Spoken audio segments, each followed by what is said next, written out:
요한복음 1장 40절에서 42절 찾으셨으면 같이 읽겠습니다. 시작. 요한의 말을 듣고 예수를 따라간 두 사람 가운데 한 사람은 시몬 베드로와 형제가 아닌 안드레였다. 이 사람은 먼저 자기 형 시몬을 만나서 말하였다. 우리가 메시아를 만났소. 메시아는 그리스도라는 말이다. 그런 다음에 시몬을 예수께로 데리고 왔다. 예수께서 그를 보시고 말씀하셨다. 너는 요한의 아들 시몬이로구나. 앞으로는 너를 게바라고 부르겠다.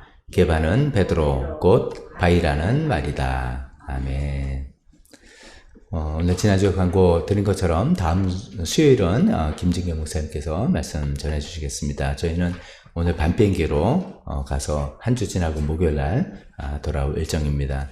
그 한 주 동안 또 우리 평소년 세미나에 신혜경 집사님 또 박신 형제 참석하는데 또 좋은 은혜스러운 시간 되시기를 또 같이 계속 기도해 주시기 바랍니다. 계속해서 우리 그리스도인의 성숙한 인격이란 시리즈를 가지고 지난주에 용기라는 인격의 덕목, 인격의 요소 생각해 봤고 오늘은 비전이라는 인격의 요소를 생각해 보려고 합니다. 비전이라는 이 단어는 우리가 뭐 사회나 교회에서 굉장히 많이 사용하는 단어죠. 너희 비전을 제시해봐라 뭐 이라든지 우리 회사 비전은 또 우리 교회 비전은 무엇이다 뭐 이런 식으로 많이 사용하고 있습니다. 사실 이제 비전이라는 단어가 뭐 인격의 한 요소인가 생각을 해볼 수도 있겠는데 원래 그 비전이라는 단어는 뭐 시력이라는 뜻이잖아요. 시력이라는 그 단어에서 시작해서 이제 미래상 또 계획 전망 이런 단어로 우리가 사회에서 많이 사용하고 있습니다. 근데 그런 비전을 이제 인격의 한 요소라고 생각할 때 이런 것은 어떤 의미가 있을 수 있을까? 이걸 세 가지로 크게 생각해 보려고 합니다. 첫 번째는 하나님의 기대를 볼 줄 아는 능력 이렇게 볼 수 있겠습니다. 하나님의 기대, 하나님께서 우리에게 각자에게 기대하시는 그 기대를 특히 이것은 남이죠. 다른 사람의 기대를 볼 줄 아는 능력이라고 말해 보겠습니다. 그래서 이 비전은 우리가 비전이라는 어떤 인격의 요소를 갖고 있는 사람은 다른 사람의 겉모습만 이렇게 보는 것이 아니라 그 내면을 볼 줄 아는 그런 능력을 갖게 된다라는 것이죠. 얼마나 또 우리에게 필요한 거겠습니까? 우리는 보통 이제 연륜이 생기고 경험이 생기고 그러면 다른 사람들의 이제 겉모습을 보고 그 사람을 꽤 정확히 평가합니다. 저 사람 참 좀 건방진 데가 있다. 라든지, 저 사람 참 순수하네. 라든지, 이렇게. 근데 그게 뭐 전혀 터무니없는 건 아니에요. 굉장히 그래도 정확하게 파악을 할 수가 있습니다.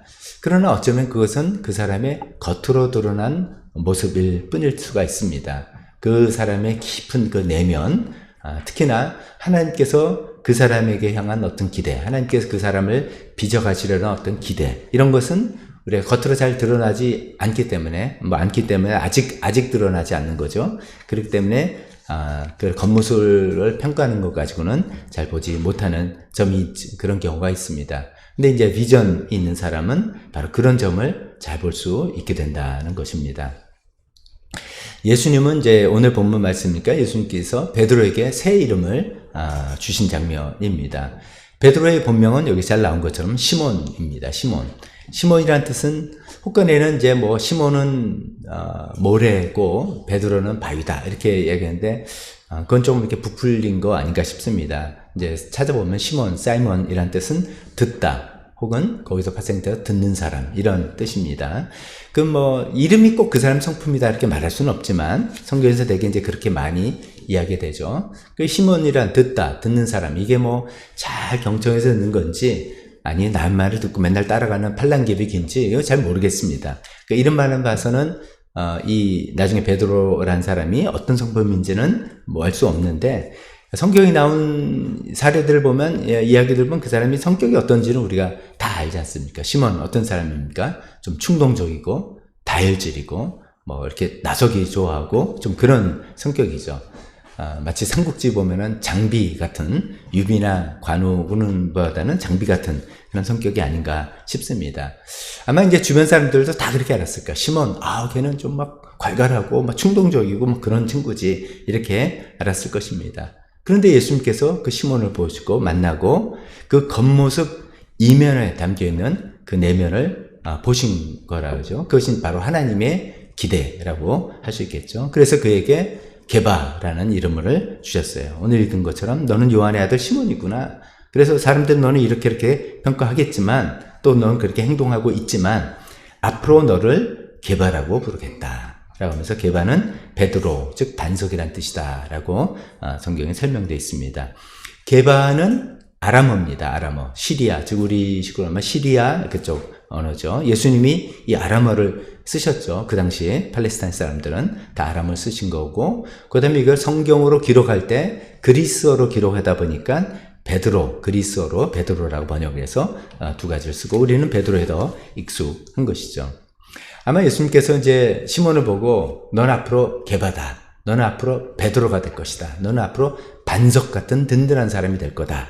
넌 네 이름은 그거로 바꿔라 라고 했을 때 주변 사람들은 좀 웃었을지도 몰라요. 아우 주님 당신 예수님 저 사람은 몰라서 그렇습니다. 저 사람은 얼마나 덜렁이고 얼마나 다혈질인데 저 사람이 듬직한 반석이라고요? 하고 좀 속으로 웃었을지도 모릅니다. 근데 예수님께서는 농담하신 게 아니고요. 그냥 말하기 좋은 덕담만으로 끝난 게 아니에요. 나중에 이제 이런 말씀도 하셨잖아요. 마태복음 16장 18절에 그 베드로가 예수님에 대한 그 신앙 고백을 딱 하고 났을 때 그렇게 이야기하셨죠. 너는 베드로다. 나는 이 반석 위에다가 내 교회를 세우겠다. 죽음의 문들이 그것을 이기지 못할 것이다. 물론 이제 베드로가 한때 덜렁거리기도 하고 또 한때 교만하기도 해서 예수님의 경고를 귀담아 듣지도 않아서 예수님을 부인하고 그렇기도 했지만 회개하고 난 다음에 용서를 받은 다음에 진짜 예수님께서 그때 이름 지으신 것처럼 교회의 든든한 반석 같은 지도자가 되었던 것이죠. 우리가 잘 알고 있지 않습니까? 예수님은 그렇게 사람의 내면을 보실 줄 아는 그런 비전이란 인격의 한 요소가 있었다라고 볼 수 있겠습니다. 이게 단순히 내면이 아니라 하나님의 기대라고 말씀드렸습니다. 그래서 비전의 첫 번째 정의를 하나님의 기대를 볼 줄 아는 능력 이렇게 이야기한 것이고 또 부연 설명한다면 겉모습만이 아니라 내면 또 가능성, 잠재력, 하나님의 기대 이런 것을 볼 줄 아는 능력이다라고 생각하면 좋겠습니다. 그렇게 생각해 볼 때 이런 비전은 우리도 꼭 갖춰야 될 인격의 한 요소라고 생각해 봅니다. 잠언서 20장 5절에 이런 말씀이 있습니다. 잠언서 20장 5절에 사람의 생각은 깊은 물과 같지만 슬기로운 사람은 그것을 길어낸다. 사람의 생각은 여기서 이제 생각은 생각만이 아니라 그 사람의 어떤 가능성, 잠재력, 하나님의 기대 뭐 등등 다 생각해도 좋겠습니다. 깊은 물과 같다. 저 깊은 곳에 있어서 겉으로는 얼핏 잘 나타내 보이지 않는다라고 생각하면 좋겠습니다. 근데 슬기로운 사람은 오늘 주제 마친다면 비전이 있는 사람은 그것을 알아채고 그것을 보고 그것을 길어낸다. 그것을 격려하고 도와주고 이야기해주고 해서 내 안에 이런 놀라운 능력이 있어. 너 안에 이런 가능성이 있고 너 안에 참 좋은 이런 게 있으니까 이것을 하나님께서 너한테 심어주셨으니까 이것을 개발해보고 이것을 이끌어 나가보자 라고 해서 그 깊은 우물에서 샘을 기르는 듯한 그런 사람이라는 것이죠. 참 멋있는 사람이죠. 그렇게 생각할 때 비전이 있는 사람은 다른 사람의 삶에 대해서 어떤 사명을 다 갖게 되는 것 같습니다.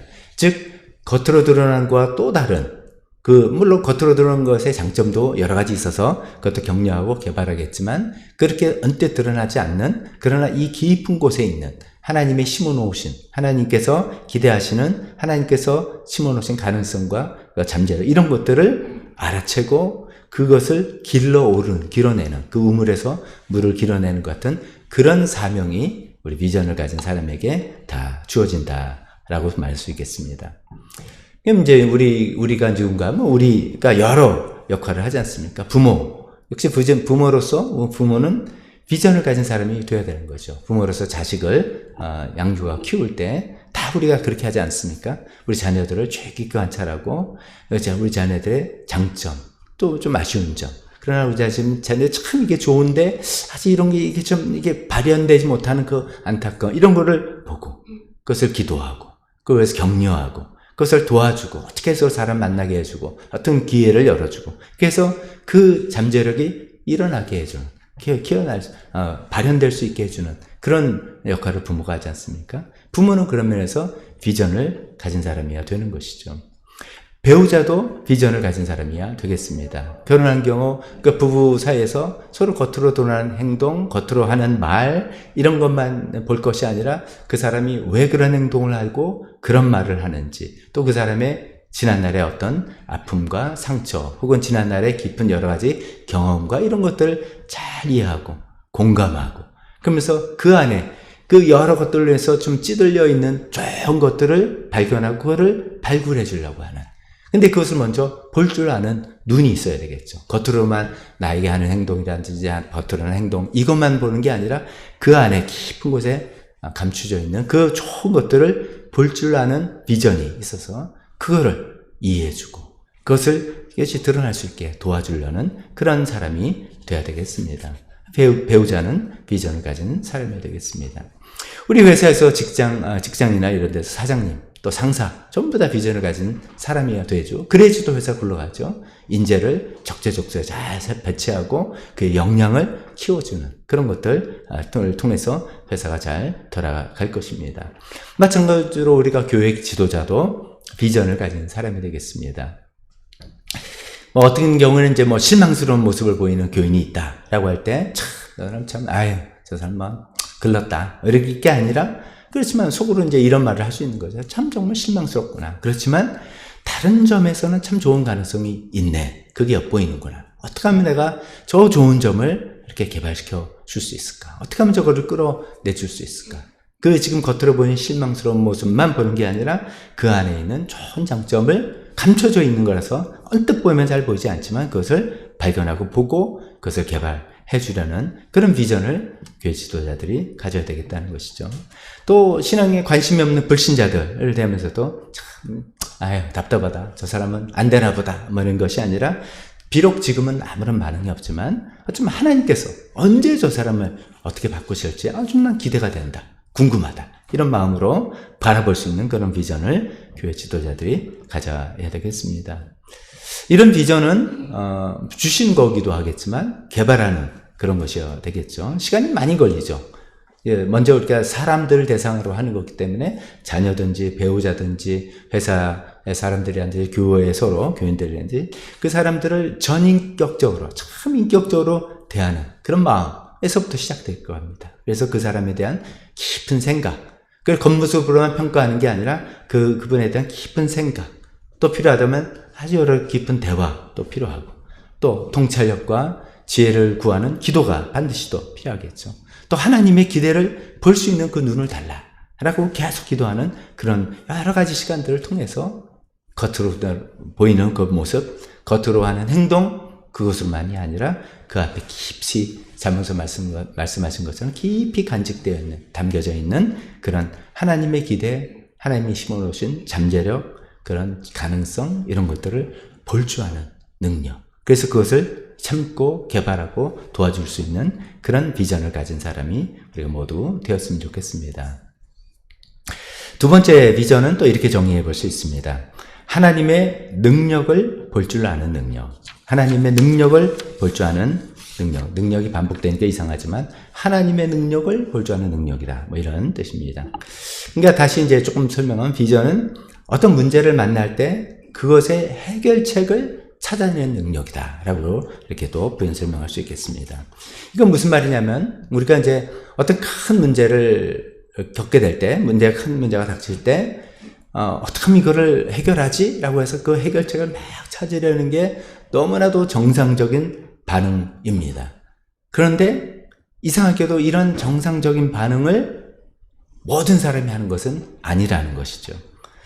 생각해보면 그렇습니다. 어떤 문제 팍 닥쳤을 때 문제를 해결하는 해결책을 찾기보다는 물론 처음에 그랬을지 모릅니다만 이게 반복돼서 그런지 모르지만 문제에 사로잡혀버리는 경우가 꽤 많이 있습니다.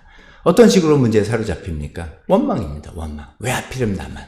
왜 나에게만 이런 일이 있느냐? 원망도 하고 또 때로는 자기 연민. 내 인생이 그런 거지 뭐 하고선 자기를 불쌍히 여기고 연민.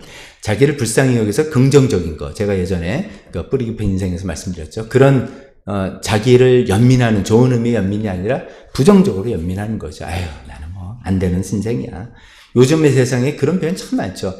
이번 생에서는 틀렸다. 뭐 그런 표현을 해요. 그거는 기독교 세계관하고도 안 맞는 말인데 굉장한 자기 연민이죠. 내가 아무리 노력해도 안 되는 거야 라고 하는 것이죠. 그렇게 빠져버리는 경우 굉장히 많습니다. 또 이렇게도 하죠. 기도를 하긴 하지만 알고 보면 이게 넋두리 기도예요. 하나님 절 도와주세요. 뭐 이렇게 지혜를 주시고 힘 주세요가 아니라 하나님께 불만불평 길게 늘어놓으면서 그냥 하소연만 하는 그런 기도를 하거나 또 자기를 위로해 줄 사람을 찾는 거. 위로는 좋습니다. 그냥 자기를 동정하고 위로만 하는 거예요. 근데 그러면 이제 사실 그것도 어떤 때는 위로받고 동정을 받을 때 내 마음이 추스려서 힘이 날 수도 있지만 어떤 경우에는 그냥 그 안에 계속 안주하는 거죠. 누가 날 계속 위로해주고 동정해주면 그 위로받는 재미에 좀 표현이 이상할지 모르지만 그냥 그 안에 갇혀있는 그런 경우도 있습니다. 그래서 문제를 해결해야 되는데 해결하기보다는 문제에 그렇게 여러 가지 모양으로 사로잡혀 있는 그런 경우가 많다는 것이죠. 저희가 이제 참고하는 이 책에서는 이런 경우를 문제지향적인 사람이다 라고 표현합니다. 그러니까 문제지향이에요. 문제에 사로잡히고 문제지향적인데 그러지 말고 우리는 해결지향적인 사람이 돼야 되지 않겠냐라는 것이죠. 해결지향적. 물론 원망도 좀 가끔 하고요. 잠깐 하고 자기 연민에 빠지는 경우도 있지만 반등해서 나오고 넋두리도 하소연도 해봤고 위로도 받았지만 그런 것을 잠시 그런 것을 통해서 결국은 해결책을 찾아 나가는 해결지향적인 사람이 되는데 그것이 바로 비전을 가진 사람이라는 것이죠. 비전 가진 사람도 또 똑같은 문제를 겪을 수 있겠죠. 그러나 문제에 사로잡히는 것이 아니라 문제지향적이 아니라 해결지향적인 사람이 된다는 것이죠. 그래서 이것을 어떻게 해결할까? 거기에 이제 포커스를 맞추는데 이것이 이제 내가 조금 더 노력하고 좀 더 머리를 쓰고 이렇게 해서 하면 되겠다라고 하는 문제라면 그건 문제도 아니죠. 그 정도로 해결되는 문제는 문제도 아닌데 결국 이 해결책을 하나님의 능력에서 찾는 사람이라는 거죠.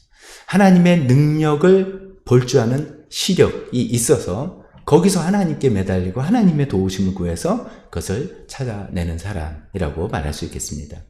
이제 비전이 이제 시력이니까 그걸 가지고 좀 말을 이렇게 만들어 본다면 제가 이렇게 만들어 봤어요.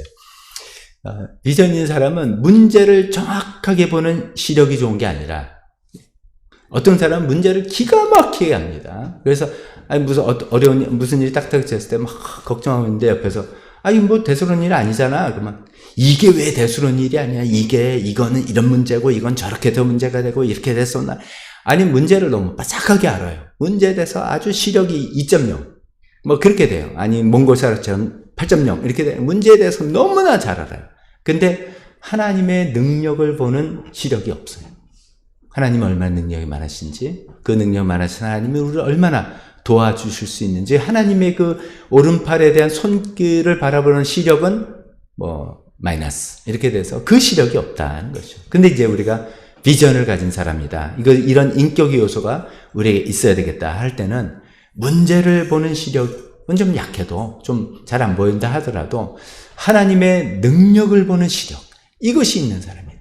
하나님이 얼마나 능력이 있는지 하나님이 얼마나 크신 능력을 갖고 있는지 이거는 그것을 보는 시력이 정확해서 우리가 뻥튀기해서 말하면 하나님의 그 오른손에 있는 그 손끝까지도 다 보는 그래서 정확히 봐서 하나님 나를 도와줄 수 있다는 것을 아는 그것을 믿을 수 있는 그런 사람이 비전 있는 사람이라고 말할 수 있겠습니다. 그러면서 이제 그런 면에서 문제 해결을 위해서 세 가지 조언을 하는데 첫 번째는 성경 말씀 당연히 의지하는 거죠. 성경에 나선 성경에 하나님이 얼마나 능력이 크신가 이런 말씀인데 한 가지만 예를 들면 마태복음 19장 26절이죠. 사람은 이 일을 할 수 없으나 하나님은 무슨 일이나 다 하실 수 있다. 여기서 굳이 이 일이라고 어떻게 성경 문맥에 나온 그걸 제한할 필요가 없습니다.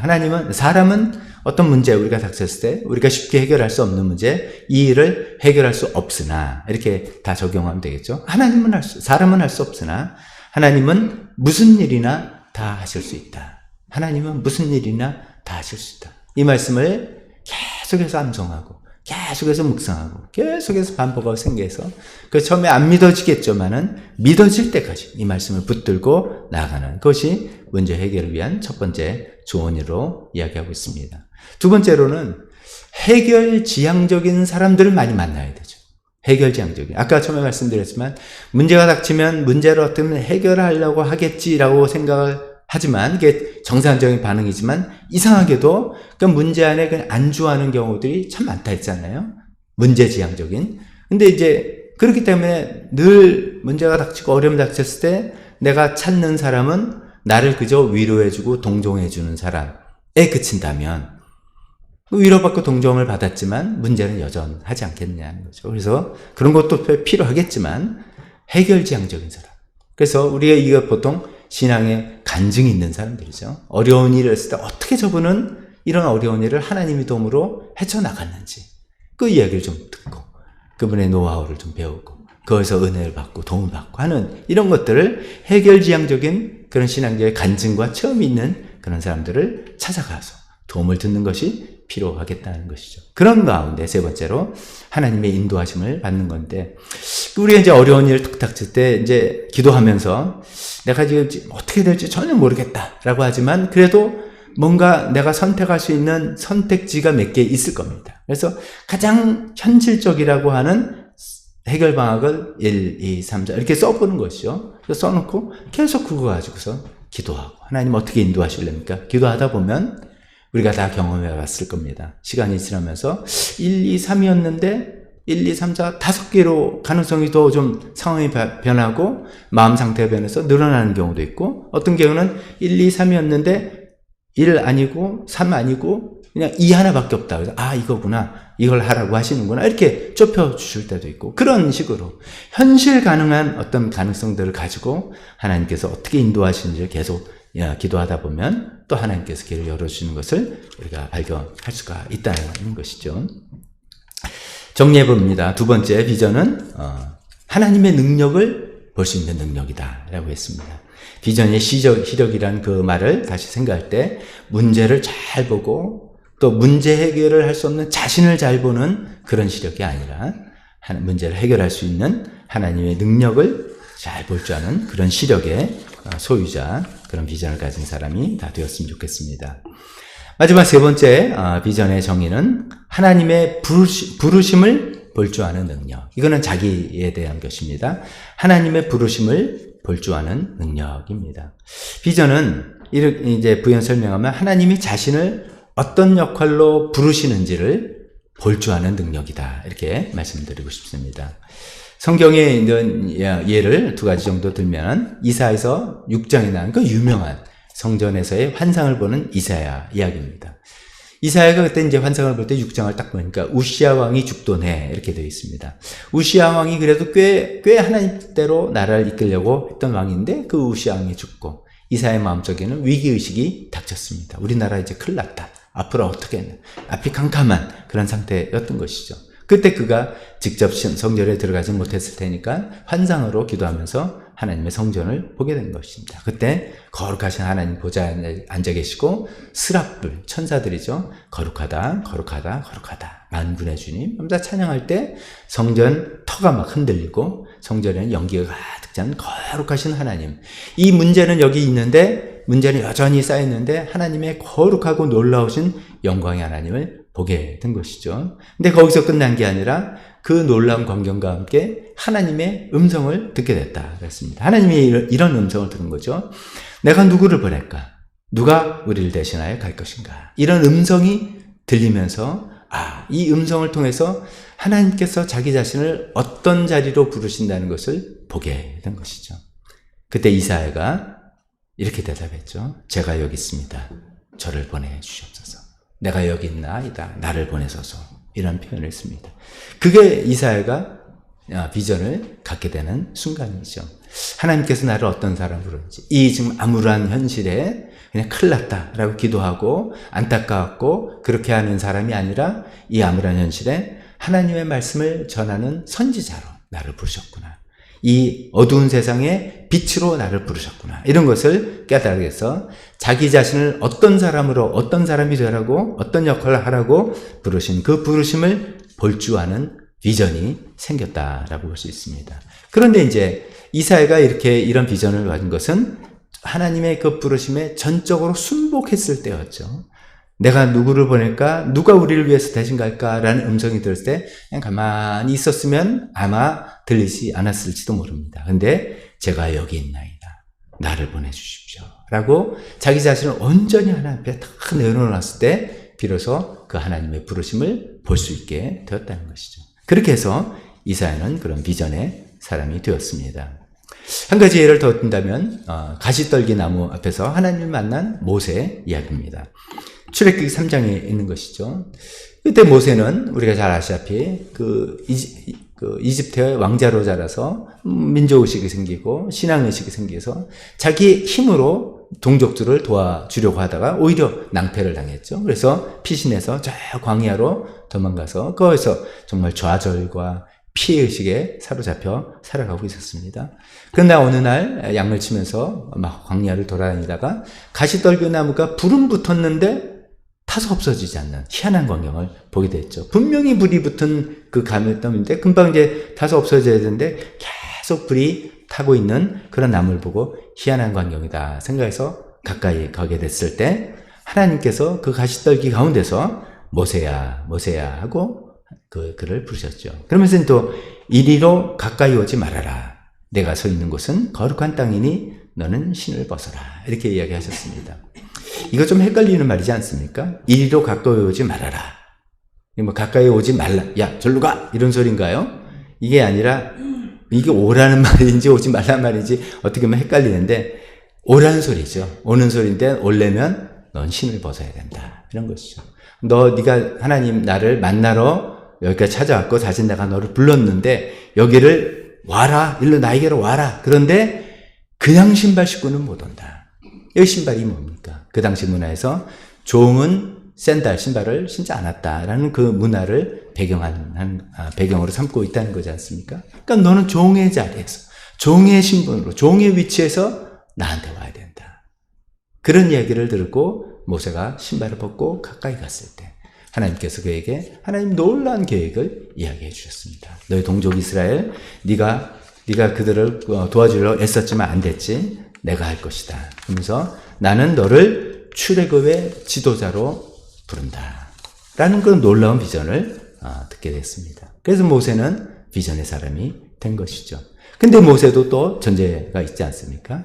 신발을 벗는, 즉 자기 생각, 자기 의지, 자기 방법을 다 내려놓는 종의 자리에서 하나님께서 부르신 대로 하나님께서 시키시는 그 일을 하겠다라는 그런 자세를 들었을 때 그의 눈이 열려서 하나님이 나를 어떤 사람으로 부르신다는 것을 보게 되었던 그런 비전의 사람이 된 것입니다.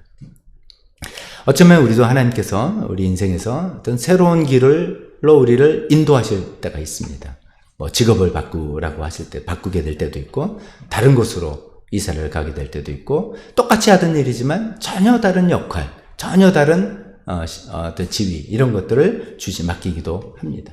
그럴 때 하나님께서 마치 이제 이런 대화를 우리가 하는 거하고 비슷하죠. 하나님께서 내가 너에 대한 큰 계획을 가지고 있다. 전혀 새로운 계획을 가지고 있다. 이제 내가 네 삶에서 일하고 역사하려고 한다. 네가 나에게 전적으로 순종한다면 내가 너를 사용하겠다. 이렇게 하나님께서 때로는 우리를 부르시는 것이죠. 그럴 때 모세처럼 이사야처럼 하나님 제가 여기 있습니다. 나를 사용해 주시고 저를 인도해 주세요. 제 삶에서 하나님께서 생각하시는 그 중요한 계획이 뭔지 저는 지금 모르지만 주님께서 시키시는 대로 주님께서 하라는 대로 제가 응하고 싶습니다. 하나님 신뢰하는 마음으로 그렇게 나아가겠습니다. 라고 우리가 나아설 때 우리도 하나님께서 나를 부르신 그 부르심을 알게 되고 보게 되는 비전의 사람이 될 수 있을 것입니다. 말씀을 정리합니다. 비전, 우리 두 번째 성숙한 그리스도인의 성품입니다. 비전은 놀라운 것을 볼 줄 아는 능력입니다. 겉으로 눈에 드러나는 것만 보는 그런 시력이 아닌 것이죠. 그래서 성숙한 그리스도인에게 반드시 우리에게 필요한 능력입니다. 세 가지를 말씀드렸습니다. 첫 번째, 하나님의 기대를 볼 줄 아는 능력이다.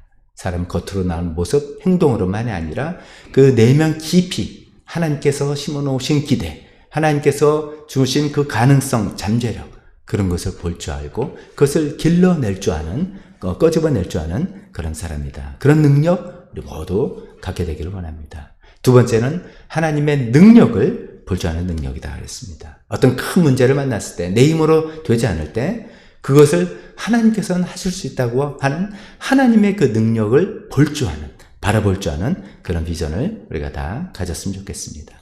세 번째, 하나님의 부르심을 볼 줄 아는 능력이다 했습니다. 나 자신을 어떻게 인도하시려는지, 어떤 새로운 임무를 주시려는지 그 부르심을 볼 줄 아는 눈, 그것을 갖게 되는데, 그것은 반드시 나 자신을 먼저 내려놓을 때 그 눈이 열려서 그런 하나님의 새로운 계획이 보이게 된다라고 말씀드렸습니다. 자, 그런 비전을 갖게 되는 우리 모두가 되었으면 좋겠습니다. 기도하겠습니다.